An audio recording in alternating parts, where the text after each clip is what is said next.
Hello ladies and gentlemen, and welcome back to another segment here on Project Purpose. For those of you who are new, we cover topics that relate to mental health, mental wellness, and education on a week-by-week basis. And today's topic of discussion is mental health, and the conversation on mental health this week. I want to have the second part to our two-part series on conflict resolution. And so in the first video, and I will tag it somewhere here on the screen for you to look at it, talked about conflict dues. So the things that you want to engage in when you are engaged in conflict to make sure that you're fortifying that relationship, that you're moving forward in harmony, right? And I think that the best move forward when it comes to conflict and even deciding what conflict you want to engage in is that the resolution is of significance to you and both of you are focused on that resolution. And so for me, I only engage in conflict if I see that there's a resolution in sight. There's not going to be a situation where you're going to find me engage in a conflict to blow off steam or that gets me nowhere. I just don't see the value for the energy that it takes, because as we all know, it takes a lot of energy to be angry and to express yourselves angrily. And so I am someone who likes to engage in conflict cerebrally. I want to be able to make sure that I am level-headed enough to hear you, to see you, and to be able to be receptive to the things that you're saying to me. And I recognize that for me, like, that means that I am at least at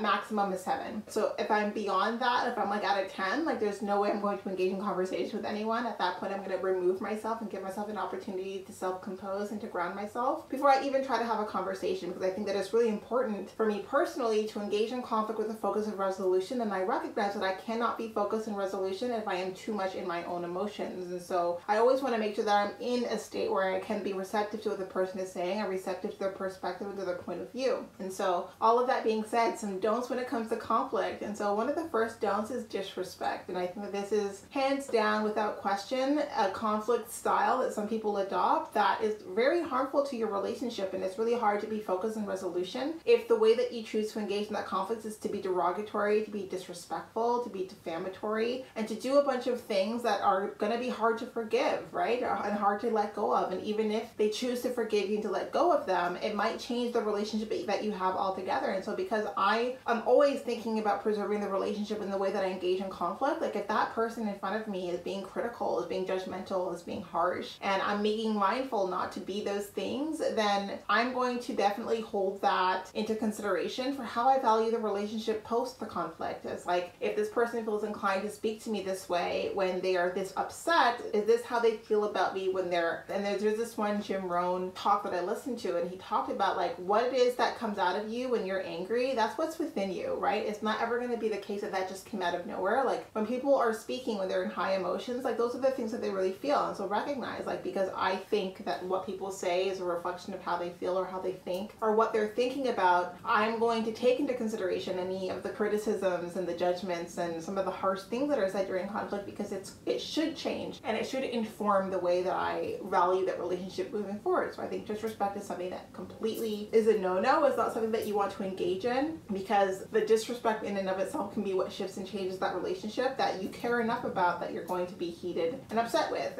and upset about to engage in a conflict. And so the second thing that is a don't when it comes to conflict is completely shutting that person out. I think that everyone has the need to express themselves, and I think that it's really important that you care about someone, that you give them the space to express themselves, and you don't cut them off and shut them off as well. I don't think shutting people down in a conflict is healthy. And while I will always ask for my space when it is the case that I need space to compose, I will always stay and be present if that person still needs to express themselves. So if what it is they need before I take my space is to express themselves and to get it all out, I'm going to carry that for them because I care about that person, right? So I'm not going to be like, listen, like this isn't going to happen. We're not going to have this conversation because I am not ready to have this conversation. Like I can say like, listen, I'm probably not going to respond and give you my perspective until I think about it. But if you need to have this conversation now, like I'm here to listen. And I think a lot of the times what we do is like, if we don't feel ready to engage, we completely shut down altogether. And then that person feels completely invalidated. They don't feel heard. They don't feel seen. And it can be really demoralizing when the person that you care about, the person that you care about enough that you're very animated and highly emotional about, like, does not want to hear you. And so even if you know that you are not ready to respond, like it's not going to be the best version of yourself coming out, I think giving someone the opportunity to speak their piece is so important. It's so important for people to feel validated by the people they care enough about that they're going to get in conflict with. So I think it's a great skill to hold space for people's emotions and even if those emotions are uncomfortable, like if you're someone I care about, like I'm happy to stand there, to be present, and to be the person who is listening, as long as there's no disrespect. If you're experiencing a big emotion that you need to express, because I am a catalyst to that big emotion, then I'm definitely going to be in that space. But I will always carry the boundary. Like if I know that I'm not ready to respond at that point in time, then I'm not going to respond at that point in time. But if you need me there, if you need me present, I'm going to be present. I'm not going to shut you down. I'm not going to tell you that you can't speak because I'm not ready to speak. I think that I will always be ready to listen for the people that I care about. I always make a point to be ready to listen for the people that I care about, even if I'm not ready to respond. And so the last don't that I want to talk about by way of conflict is allowing things to spiral out of control. And so I think that it's really, really important that we learn to disengage. And when you don't disengage, if you let things spiral out of control to the point where you don't necessarily know how things are going to go out, you're starting to feel threatened, it's starting to be like a really hostile situation, that is not good for anybody, right? And so it's a recipe for disaster. And I am someone who's very much about containing and neutralizing and diffusing a conflict. I am always going to be the person in a conflict seeking to diffuse and to neutralize. Now, if I'm doing all of the things that I can do to neutralize and to diffuse the conflict, and that's just not happening, like I see this person really wants to have things escalate and it's going to become hostile, I'm going to remove myself from that situation. I am not someone who ever is interested in keeping myself in a hostile situation where I do not feel safe. I think psychological safety is so important, and not just the psychological safety of the other person. I'm always trying to be mindful of their psychological safety, but I am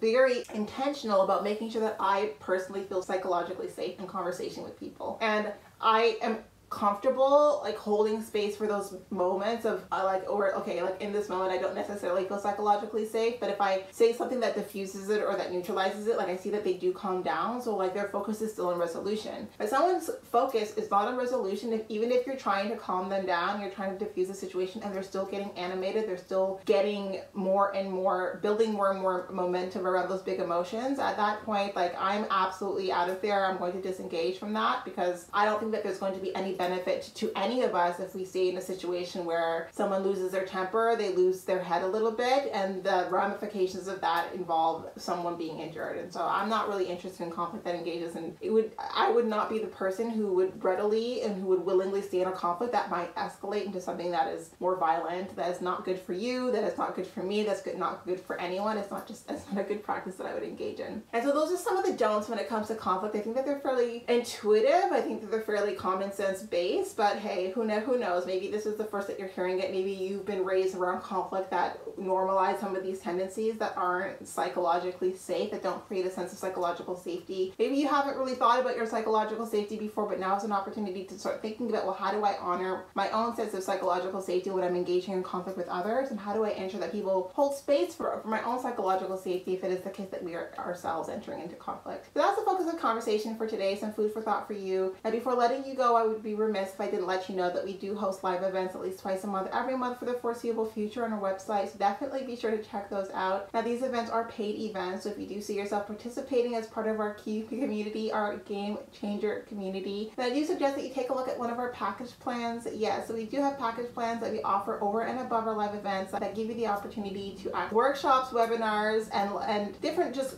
events and different programming that gives you the opportunity to hold space and build community while you focus on self-mastery and self-discovery. So that's what we do offer. Check out our website to see what the next conversations are about. Definitely tune in and be part of our game changer community, being part of the change that you want to see, allowing us a very small role to play in your journey. Now, we are on the road to 1K, so we do invite you to follow us across all of our social media platforms, and we look forward to chatting with all of you very soon. We'll talk to you later.